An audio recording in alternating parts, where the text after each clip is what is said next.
Hello everyone and welcome to Big Rock Moto. Thank you so much for tuning in today. Two favors to ask of you. One, if you're not subscribed, please subscribe. Two, please use my affiliate links whenever you're shopping for parts and gear. I really appreciate that. All right, so behind me right here, I have two flagship motorcycles from BMW. The outgoing and venerable 2024 R1250GS Adventure and the new 2025 R1300GS Adventure. Now, I've had a lot of time now to spend with both of these bikes. Personally, I've been an owner of two different 1250GS Adventures over the years, and I'm a huge fan of these bikes. I've also recently been able to spend a lot of time, a lot of miles on and off-road with the new 1300GS Adventure. So what I'm going to do today is really simple. I'm going to break down the differences in performance and features and try to answer which bike is best. Now, let's just do this right now, okay? The 1300 in terms of performance, features, technology is a much better bike than the outgoing 1250. And it has to be. It represents 10 years, over 10 years, newer engineering and technology and design and all that kind of stuff. So we could just get that out of the way. Now, your choice of whether to upgrade to the new 1300 or whether to buy an older 1250 or buy the new bike or however you're looking at it, that's much more complicated than just saying, well, the new bike is technically higher performance, but does it matter to you for the way you ride? And there might be some things about the old bike that you might actually prefer. So it's not just as simple as saying newer is better, even though in some way it usually is, and it is the case here. Okay, so let's start to break this down. The weight, they didn't lose any weight going to the new Adventure. I was kind of surprised because on the standard GS, they advertised a weight loss, which was actually ended up being debatable because it had to do with equipment differences. But on the Adventure, it's the same weight. And I think that's especially interesting because if you notice, there's no upper crash bars on the 1300GS Adventure, and the outgoing 1250 does have upper crash bars. Those weigh about 8 pounds, I know, because I've actually taken them off and weighed them. So just interesting. Not that 10 pounds or something matters when you're already talking about. Both these bikes weigh around 600 pounds. I'll put the kilograms here. So they're both huge and heavy. A difference of 10 pounds wouldn't matter anyway, but I just thought that was interesting. All right, let's move on to wind protection, wind coverage. They both have excellent wind coverage. I would be hard pressed to tell you that one's better than the other. They look different for sure in the setups, but they offer similar levels of coverage. Now, there is one huge difference. The 1300 has the electric windshield now. Much easier to adjust while you're riding. You can adjust it with your thumb on the little button. The 1250, you know, if you have these older GSs, adjusting it while riding can be quite challenging. With the wind pressure against it, you can't really adjust it. So you have to come to a stop or slow down. 1300 makes life much easier in that way. Headlight performance between the two bikes. So they both have these extra fog lights. Just pretend these aren't here for a second. Those are the Lone Rider lights.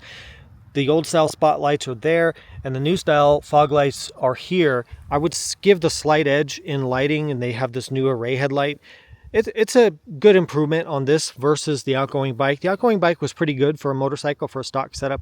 The new bike is definitely better, but in my opinion, if you're going to ride at night, I'd recommend getting some sort of aux lights like I have here with the Lone Rider lights. If you're going to go over to this new platform, this may or may not affect you depending on the luggage you plan to use, but notice how they completely changed the luggage mounting situation. So any sort of aftermarket bags or bags you have for that bike, if you're a current owner, are not going to fit on here because they've completely changed how luggage will mount. I know aftermarket racks, penny racks will come out for this bike if they're not already, but that is something that you need to know for sure. They made a big change there with the luggage mounting.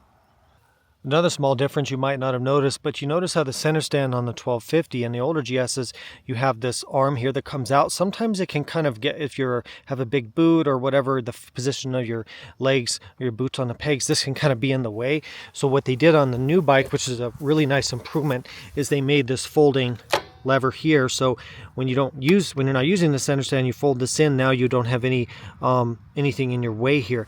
The other thing they did on 1300, and I've showed this in the other videos, and you've probably seen it, but when you get the adaptive height control, which I think you should, then when you lower the center stand or go to lower it, it senses that, and the suspension jacks up as far as it can go to make the bike easier to get on the center stand. It's much easier to get the new bike on a center stand, assuming you get the adaptive ride control feature, than it is on the old bike, which obviously didn't have the adaptive ride control feature. All right, the seat heights, the accessibility of the bike for people of more average height. So this is the third time I've had to film this because it's quite confusing, and anyway, so I think third time's the charm on doing this. So let's talk about this. So what do you notice? It's hard to get on the camera, but that bike is dramatically taller than this bike here. So why is that? What are your different options, and what did they change? Okay, so first of all, the average human being in the world is about 5'7". So these bikes are so tall, and average people can't really ride them. The new bike, they've taken a lot of steps to address that, which is great. So if you take standard suspension, standard seat, then the new Adventure is about 3/4 inch or about 20 millimeters lower by default than the outgoing 1250. So that's great. Now, on top of that, there's other things you can do. Now, of course, you could, in the past, get the low suspension version of the GS Adventure, which took 20 millimeters out of the suspension and lowered the bike 20 millimeters. So you could do that. All that would do would bring it to the base level of the new 1300 GSA with the full height suspension. All right, so now bringing in the options of adaptive ride height control. And we have, let's not even factor in the different seat options yet. Let's just figure standard seats. So bringing in the adaptive ride height control. If you get that when you're at a stop, the new bike lowers 30 millimeters whenever you're stopped. 30 millimeters, about 1.3 inches. So that brings you down that much more. So if you get the standard adaptive ride height control, you've got 30 millimeters from that, 20 millimeters because it's already starting 20 millimeters lower than that bike. So if you get that, you're 50 mil, or like, what is that, 2 inches, almost 2 inches shorter. If you get that, you can also get, which this bike has, the adaptive ride control comfort. That takes 20 millimeters out of the suspension further, still gives you adaptive ride height control, so that drops it down even more. So because this bike has adaptive ride control comfort, and that's a standard 1250 GSA, the seat height on this particular bike is a whopping 70 millimeters, and I'll put the inches below, lower than that bike, and it is dramatic. Like when you are getting off and on this, like I'm on my tiptoes and that, about to tip over, and I'm already 5'10" or 1.78 meter, whereas this is so much better because it's a dramatically lower seat height. Now, it's very important. A lot of people get confused between legroom and comfort ergonomics, of that versus the seat height. The seat height is the distance from the seat to the ground. The legroom and what you feel in the comfort of your legs is the distance between the seat and the foot peg here. Okay, these are two different things, and people are confusing this, thinking that if they get a shorter suspension or the adaptive ride control or they get whatever, that's making the bike less comfortable. That's not true at all, because that's not the legroom, that's the seat height. That's basically the combination of how tall is the suspension and then what kind of seat do you have. Legroom is dependent on what bike it is, determines the geometry of where the foot pegs are placed between there and the seat, and then also what seat option do you have. Like on these bikes you can get low, standard, and then taller seats, so you can really customize things even further in terms of your seat height and your legroom. But overall, on the 1300 you have much better options for average height or shorter riders. And I really just call it average height because it's not that you're short, you're just a regular height. The old bike was really only good for people who were way above average height, and now they brought it down to a more realistic level by lowering it at a base setting, but then giving you multiple options for two different versions of adaptive ride height. And I would get the lower one. If I was buying one, I would absolutely get the adaptive ride control comfort, because why do you need that 20 extra millimeters of suspension travel? It still has 200 millimeters or 8 inches of suspension travel, even with the comfort option. Why do you need more than that on a bike that's a touring bike? I don't get why you would need that, so I don't get that argument at all personally. And I would get this because it's so nice to have the lower seat. think about it, getting passengers on and off, getting, parking the bike, reversing it into the garage, getting gas. Every time you stop, you're going to notice that, and it is dramatically better. All right, now if you're smart and you're thinking about this for a second, you may have just put two and two together. Because of the adaptive ride height and because you can get different seats, what you realize is you can get the elusive and attractive combination on this bike of an easy reach to the ground if you order adaptive ride height, especially the comfort one, but then you put on a tall seat or raise the seat up into the high position because it's adjustable. What that will give you is a ton of leg room, the distance between the seat and the foot pegs, but still a very easy reach to the ground when you're stopped. I think that's the combination that most people are looking for. That's what I'm looking for. And you can achieve that on this bike where you couldn't do that before because of course on that it's taller and you don't have adaptive ride height control options. All right, let's talk about crash protection. The Adventure models have been known for coming with the crash bars and everything like that. So if you've noticed, the 1300 Adventure does away with the upper crash bars. Now, I'll put some video or a picture of it here. I've tested this because of the wings you see here on the 1300. Sorry, it's hard for me to point to stuff behind me. The wings you see on these lower crash bars, what it does is the bike won't tip over very much further unless you're in like if you have a severe like sideways acceleration or crash that way. But if you just tip it over, drop it, you don't seem to need the upper crash bars because those winglets things on the crash bars prevent it from really wanting to go over any further. So I assume that's why they did away with the upper crash bars on the 1300. It makes the 1300 easier to lift because it doesn't fall over quite as far because of the extra wings on the crash bars, so that's good. The 1300 also comes standard with cylinder head protectors, like a little plate cover, so that rocks and dirt won't dig into your cylinder head and potentially put a hole in it. Whereas the 1250s and the 1200s, you had to buy a separate guard, like I have the Machine Art Moto guards on mine, to protect the cylinder head itself. So that saves you some money and is nice on the 1300. So I think the verdict about the upper crash bars, I don't know conclusively because I'm not going to like roll the bike over like down a cliff or something to test that, but maybe the upper crash bars would still be a benefit, but I have the hunch that it's not, and I think the new bike is better overall in this regard, unless you just like the looks of upper crash bars. Okay, let's move on to engine power. It's obviously much better on the 1300. It is a noticeable difference in power and torque. You can absolutely notice it right when you start riding it. Transmission performance, much better on the 1300. The shifting is much smoother. The quick shifters work much better. You also have the option, of course, forgot to put this in my notes, you have the option of getting BMW's ASA, which I'm talking about more in depth in other videos, automatic shift assistant, where you have automatic mode shifting and you have manual mode shifting as well, but you do away with the clutch lever. So you've got that option, but you don't have to get it. You can get a standard one, but assuming you compare a standard shift 1300 GSA and a standard shift 1250 GSA, the 1300 shifts much, much better. All right, road handling, pavement. The 1300 is way better. So why? When you ride both of these back to back, as I've been doing, trading off with my friends and stuff while we're filming, the 1300, you feel the front tire more, you feel the front end more, you have more weight on the front end, you have better traction on the front end, you're more confident diving through and into corners and trail braking harder and cornering at more lean angles. It's a better sport bike, better for dynamic riding than the outgoing bike is. Just like full stop. It's much improved in that way. In terms of ride quality, the ride is firmer.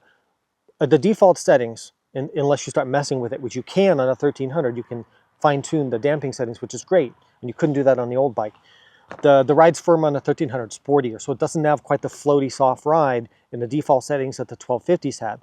But you can change that in the settings, and I'll show you how to do that in the in-depth review. Off-road handling, not as much of a difference as the on-road portion.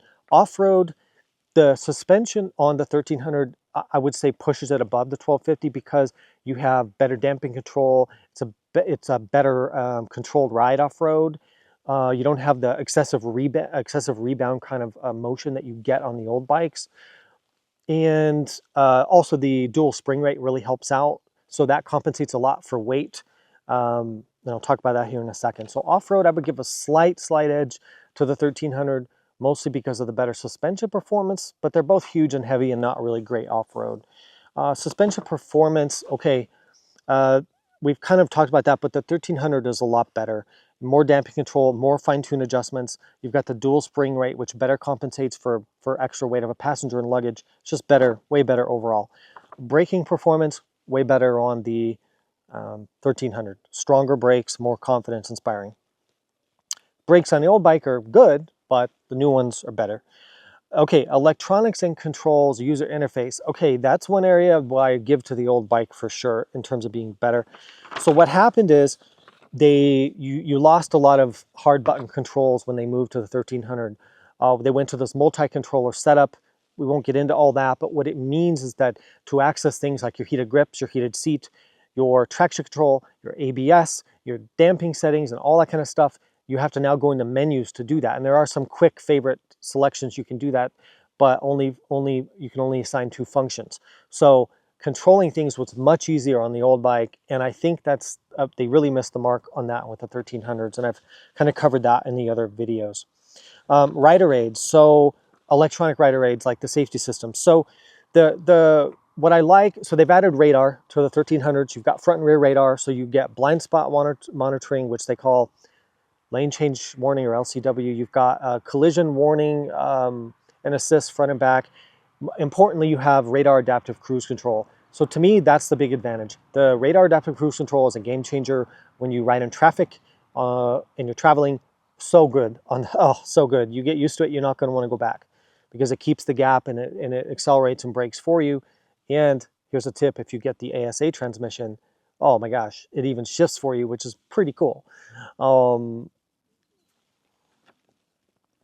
Now, the things that I didn't like so much about the rider aids on a new bike, the collision warning systems can be a bit overly intrusive and kind of intervene at times you wouldn't expect. It can be a little not great in that regard, and sometimes you end up turning those off. Like if you're lane filtering or if you ride really close to your friend, like in dynamic riding, the collision warning stuff can kind of go off when you don't want it to. So I didn't love that. But overall, I do like the package on the new bike, mostly because you get the blind spot monitors are really useful in your mirrors, and the radar cruise control is really useful. Overall comfort of riding, you know, I have to give it kind of a tie. So what they did on the 1300 Adventure, it has a different seat than the standard 1300 GS, which I was happy to see. You got a height adjustment, you got a little bit wider, better padding, I feel. Seat is okay. I think it's similar. The legroom is really similar. The ergonomics are really similar. Really hard to call it one way or the other in terms of comfort. They're both excellent in that regard. All right, so which bike is better? I know I shouldn't have said all this at the beginning because it kind of whatever, but the new bike's better. And that's what to be expected. It would be insane if it wasn't better after 10 years of development and newer technology. Now, as a counter argument to that, you're going to pay a lot more for one of these new ones than you can get one of the 1250s for, whether you find a leftover new one or you buy a slightly used one, whatever, you're going to obviously save money that way. Styling, for me, the styling on a 1250 was way better than this new 1300, but that's a personal thing. You may have the opposite feeling as me. My opinion doesn't matter, it's just a subjective thing, but for me, that would hold me back from upgrading. Reliability, I mean, come on, it's a new model, a new platform, so the first couple years there's going to be more reliability bugs and things that get worked out. Whereas if you buy a late model 1250, obviously you're benefiting from those years of development and refinement, and they're going to have less issues than the new platform does. So if that's super important to you, then I probably wouldn't be an early adopter of a new platform like the 1300. So there's still a lot of reasons why you might prefer the 1250, everything we just discussed. And the truth is, you jump on the 1250 Adventure, it doesn't feel outdated or old or bad in any way. It still feels like a great motorcycle. But when you start swapping between these two, which I've been doing, you really see the advantage of the new platform. The technology, the rider assistance, the electric windshield, the much improved handling, the better suspension.